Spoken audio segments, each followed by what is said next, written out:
پروین مہرو کے سامنے رو پڑی کہ اگر وہ نہ گئی تو بالا اسے سارے گاؤں میں رسوا کر دے گا اور پروین کا بیمار بوڑھا باپ یہ بدنامی سہ نہیں پائے گا اور مر جائے گا۔ تب مہرو نے ایک عجیب فیصلہ کیا کہ پروین کی چیزیں لینے وہ خود بالے کے پاس جائے گی۔ جانے مہرو کی بائیں آنکھ اس روز صبح سے ہی کیوں لگاتار پھڑک رہی تھی، مگر جب پروین نے تنہائی پاتے ہی اسے یہ بتایا کہ شام مغرب کا اندھیرا ڈھلنے کے بعد جب مہرو کی حویلی میں اس کی مہندی کی تقریب زوروں پر ہوگی اور وہ ساری عورتوں کا دھیان مہندی کی رسم اور شگن اور علاقائی گیت ٹپوں پر ہوگا، تب وہ سب سے نظر بچا کر چوری چھپے بالے سے سارے تحفے خط لے کر پچھلے باغ ملنے کے لیے جائے گی۔ تو مہرو کا دل دھڑک سا گیا۔ وہ اپنی نازک سی سہیلی کو اس مشکل میں تنہا کیسے جانے دیتی؟ دونوں میں بحث چھڑ گئی۔ مہرو بضد تھی کہ پروین کی جگہ وہ خود یہ ساری چیزیں بالے کو لوٹا آئے گی اور ساتھ ہی ساتھ اسے اپنی عزت کا واسطہ دے کر اپنی چادر بھی اس کے قدموں میں ڈال آئے گی کہ بالا اب اس کی سہیلی کو مزید نہ ستائے۔ جبکہ پروین مہرو کو یوں اکیلے اس آگ میں کودنے کی اجازت دینے پر تیار نہ تھی، آخرکار لاکھ بحث کے بعد یہ طے ہوا کہ پہلے مہرو باغ میں جائے گی اور پروین پیچھے کسی درخت تلے اس کا انتظار کرے گی۔ اگر مہرو بالے کو منانے میں کامیاب ہو گئی اور اسے صلح کی نیت نظر آئی تو وہ پروین کو بھی وہیں آواز دے کر بلا لے گی، لیکن اگر بالے نے لڑائی جھگڑے اور پروین سے دوبارہ ملنے کی ضد نہ چھوڑی اور پروین کے خط واپس نہ کیے تو مہرو بات ختم کر کے واپس پلٹ آئے گی۔ اس شام عصر کے وقت ہی آسمان پر گھنے بادلوں نے ڈیرا ڈال دیا تھا اور وقفے وقفے سے دور کہیں بجلی بھی چمک رہی تھی، لیکن دونوں سہیلیاں اس بات سے بے خبر تھیں کہ دور چمکتی بجلیوں کی یہ لپک آج ان کے آشیانے کو بھی خاکستر کرنے کی سازش میں بیٹھی ہے۔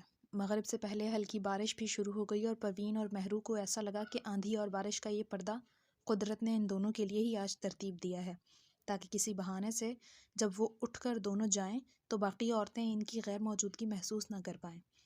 منصوبے کے مطابق مہرو پروین کی چادر اوڑھ کر پہلے اندھیرے میں نکل گئی اور اس کے پیچھے پروین نے باغ میں قدم رکھا۔ ٹھیک اسی لمحے کسی نے حویلی کی طرف جاتی بجلی کی تار باہر کھمبے سے کاٹ ڈالی اور گھپ اندھیرا چھا گیا۔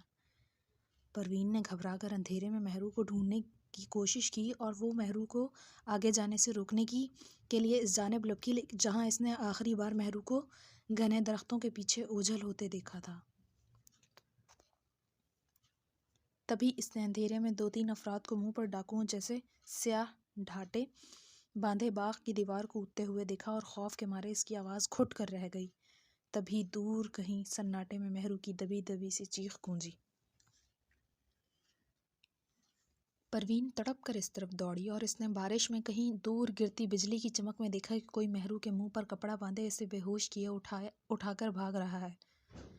وہ گنتی میں 3 لوگ تھے جو پروین کے رونے چلانے سے بیشتر ہی پلک جھپکتے مہرو کو اٹھائے دیوار پھلانگ کر ویرانے میں اوجھل ہو چکے تھے۔ دوسری طرف شاید حویلی یا باغ کے چوکیداروں میں سے کسی نے ڈاکوؤں کو دیوار پھلانگتے دیکھ کر شور مچایا۔ حویلی میں ایک کہرام برپا ہو گیا۔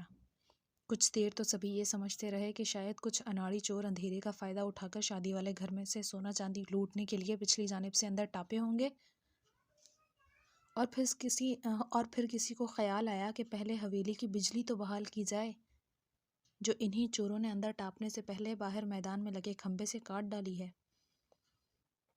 پروین دوڑتی ہوئی دوبارہ تقریب میں پہنچی تو مہرو کی گمشدگی کا ڈھنڈورا پٹ چکا تھا۔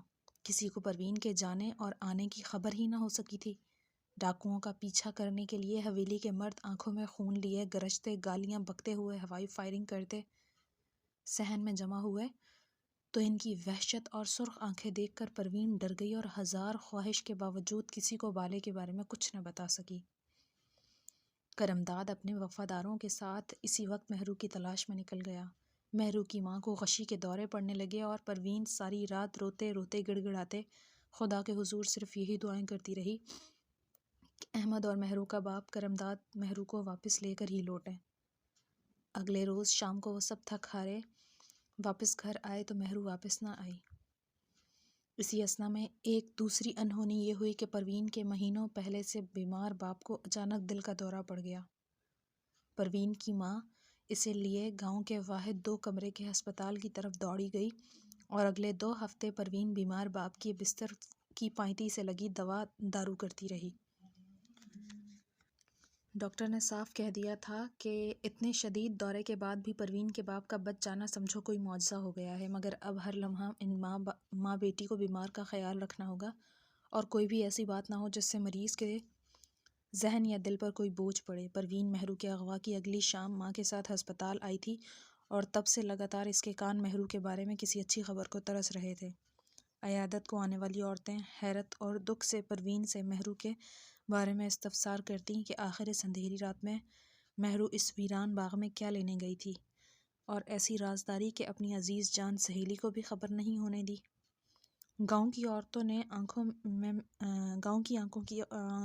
کی آنکھوں میں مہرو کے لیے شک، تجسس اور کچھ چٹپٹی گھٹیا رومانوی کہانی کے آثار پڑتے دیکھ پروین کا دل کٹ کر رہ جاتا۔ وہ چیخ چیخ کر سارے زمانے کو مہرو کی معصومیت اور پاکیزگی کی گواہی دینا چاہتی تھی، مگر جانے کتنی مصلحتوں کے خوف اور اندیشوں نے اس کی زبان پر تالے ڈال رکھے تھے۔ پولیس بھی سر پٹک پٹک کر تھک چکی تھی اور اب تو خود مہرو کے محبوب احمد نے پروین کو یہ طعنہ دے مارا کہ مہرو خود اپنی مرضی سے اس اندھیری رات اپنے کسی آشنا سے ملنے ویران باغ میں گئی تھی۔ اتنی رازداری نہ برتتی تو کم از کم پروین کو تو کچھ بتا کر جاتی۔ احمد اپنے دل کا بوجھ ہلکا کرنے پروین کے گھر چلا آتا اور اپنے دل کے پھپھولے پھوڑتا رہتا۔ تبھی ایک دن یہ اندھوناک خبر آئی کہ مہرو کے باپ چاچے کرمداد نے مہرو پر طعنہ کسنے کی پاداشت میں کسی شخص کو قتل کر دیا تھا۔ مہرو کا بچا کھچا خاندان رل کر برباد ہو گیا۔ کرمداد کو پھانسی کی سزا ہو گئی اور مہرو کی ماں پاگل ہو کر سارے گاؤں کی گلیوں میں خاک چھانتی رہتی۔ کبھی کبھی پروین کا دل چاہتا کہ وہ اپنی اس داغدار جوانی کا گلا گھونٹ کر اپنے ہاتھوں سے اپنے آپ کو سولی دے دے، مگر جن کے ضمیر انہیں روزانہ دل کے گھاٹ پر پھانسی پر لٹکاتے ہوں، انہیں باہر کی سولیاں کم ہی نصیب ہوتی ہیں۔ پروین بھی زندہ رہی اور اس روز مہرو کو یاد کر کے مرتی رہی۔ اس کا بیمار باپ چارپائی پر جا پڑا اور اب اسے پروین کی رخصتی کی فکر ستانے لگی۔ ایسے میں احمد ہی آگے بڑھا اور اس نے اپنی مہرو کی سہیلی کا ہاتھ اس کے گھر والوں سے مانگ لیا۔ پروین کے اندر کوئی آری سی چل گئی، مگر اس کے گھر والوں پر تو شادی مرگ طاری ہو چکی تھی۔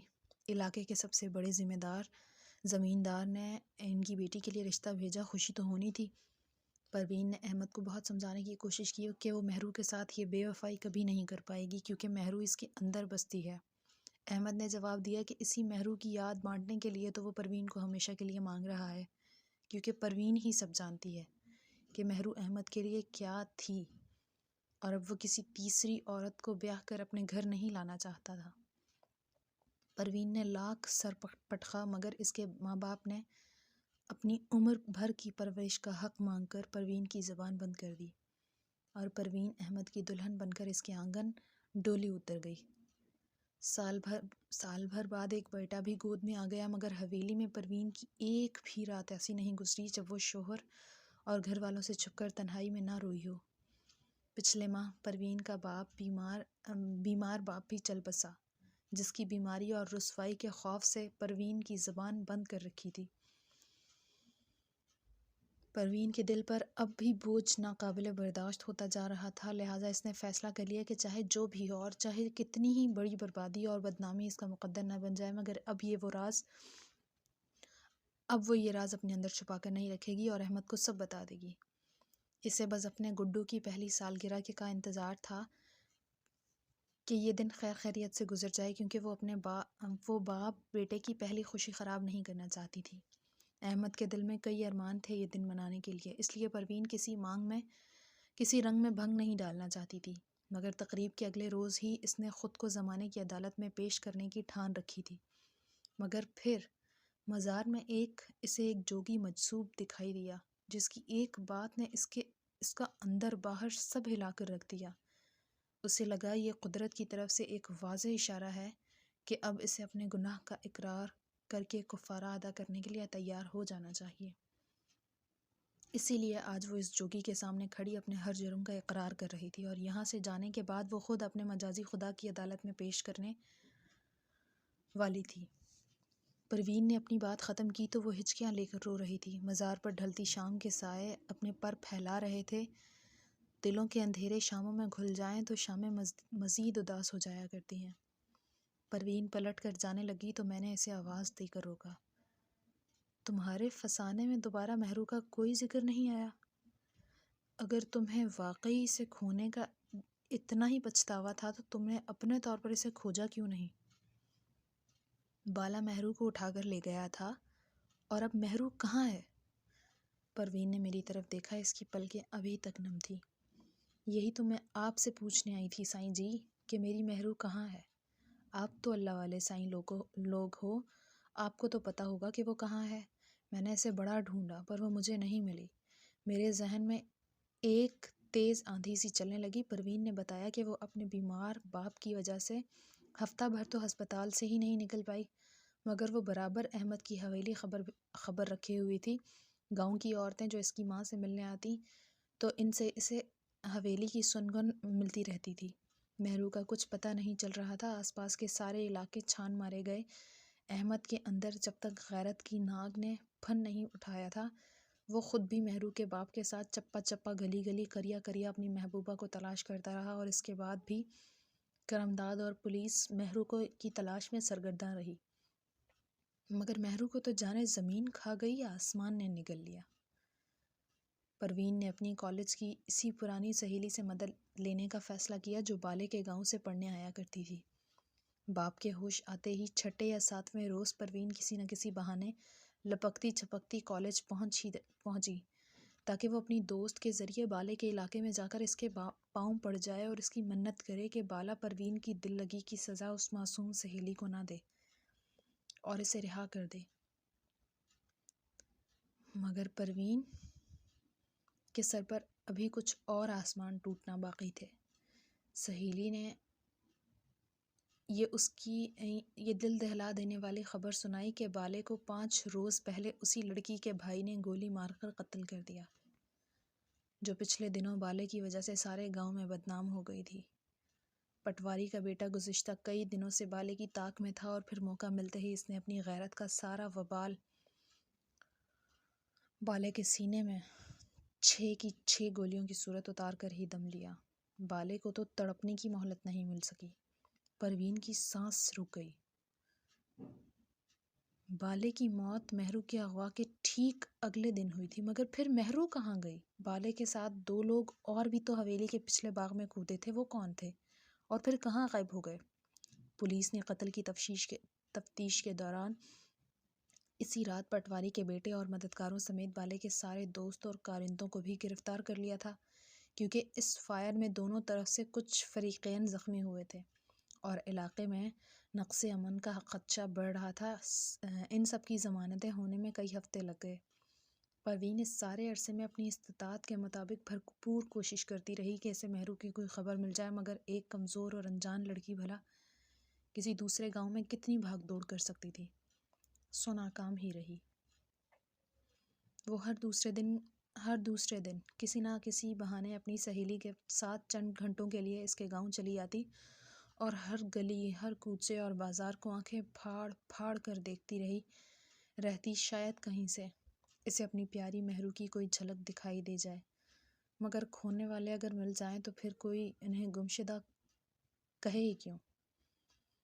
پروین کا پاگل پن اتنا بڑھ گیا تھا کہ وہ کئی بار لوگوں سے پوچھتے پوچھتے بالے کے ڈیرے تک جا پہنچی، مگر وہاں بھی ویرانی ہی اس کا مقدر بنی۔ مزاروں نے بتایا کہ پولیس نے اسی رات ڈیرے پر جمع بالے کے سارے اوباش دوستوں اور بدماش ہرکاروں کو اٹھا لیا تھا، اور اب یہاں 2-4 پرانے خاندانی نوکروں کے علاوہ اور کوئی نہیں ہوتا۔ پروین نے بالے کی منہ بولی بہن اور دور کے رشتہ دار ہونے کا جھوٹ بول کر کسی بہانے بالے کے ڈیرے کے کمروں میں اور کوٹھیوں کو یکے بعد دیگرے چھان مارا، مگر وہاں مہرو کا سایہ بھی نہ ملا۔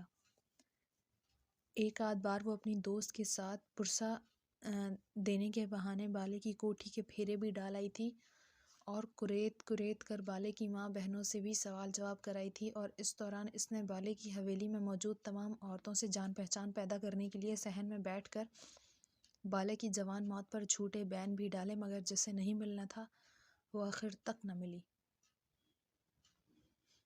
کبھی کبھی اس کے دل میں یہ خدشہ بھی جاگ اٹھتا کہ کہیں بالے نے پروین کی جگہ مہرو کو گھونگھٹ تلے دیکھ کر طیش میں آ کر اسے مار ہی نہ ڈالا ہو، اور وہیں کہیں اپنے ڈیرے کے آس پاس ہی دفنا دیا ہو۔ ایسے میں پروین کو آس پاس کے سارے کھیت کھلیانوں میں مہرو کی تازہ کھدی ہوئی خبر دکھائی دینے لگی۔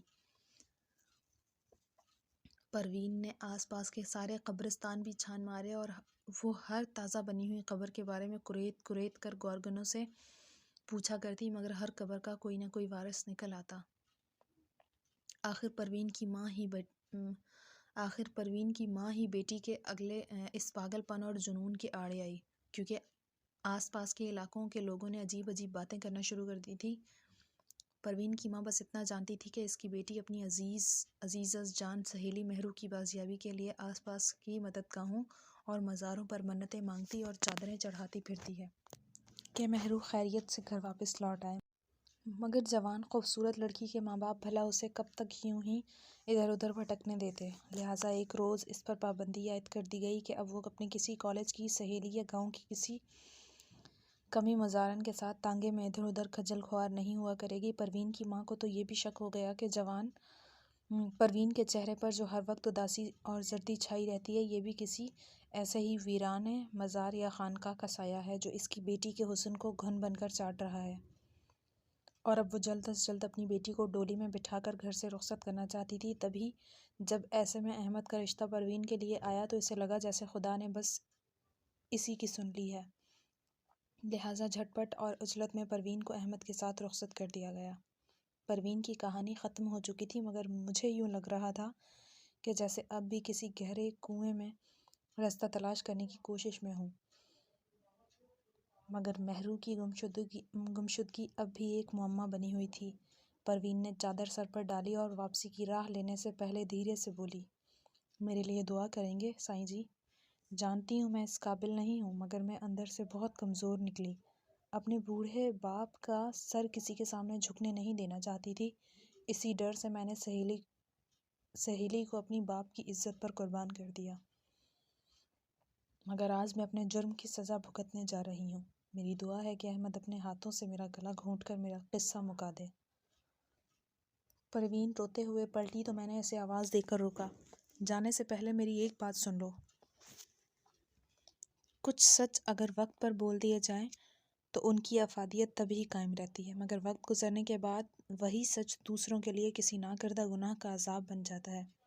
تم انہیں کیوں سزا دینا چاہتی ہو جن کا تمہاری خطا یا قصور سے دور دور تک واسطہ بھی نہیں ہے؟ جو معصوم ہیں وہ تمہارا گناہ کیوں بھگتیں بھلا؟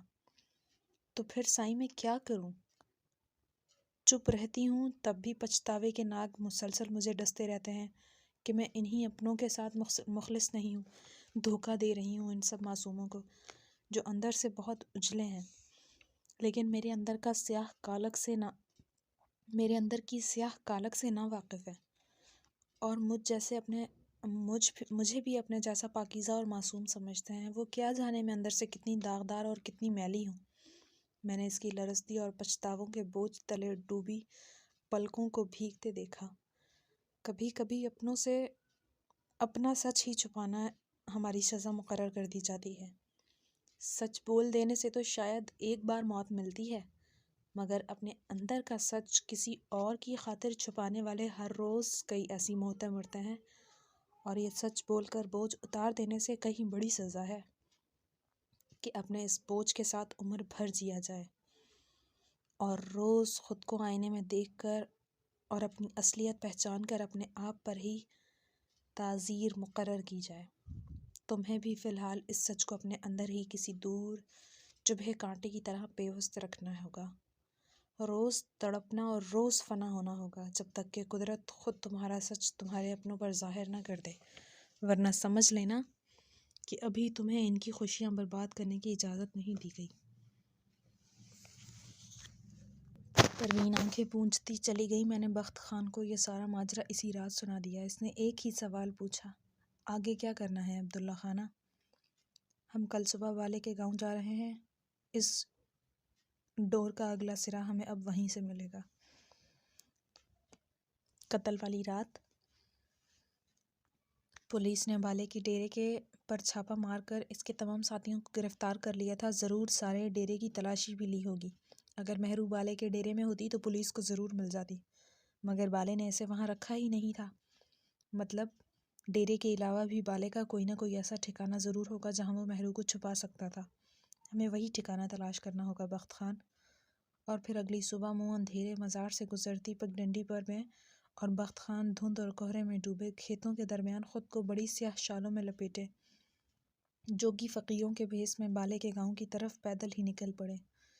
کچھ فاصلے پر بیل گاڑیوں کا ایک قافلہ اسی سمت جاتے ملا تو بیل گاڑی والوں نے ہمیں بھی پیچھے بٹھا لیا۔ دھوپ چڑھنے کے بعد 2 گھنٹے بعد ان میں سے ایک بولا، اے لو بادشاہو، آپ کی منزل آ گئی۔ میں نے چونک کر سامنے دیکھا۔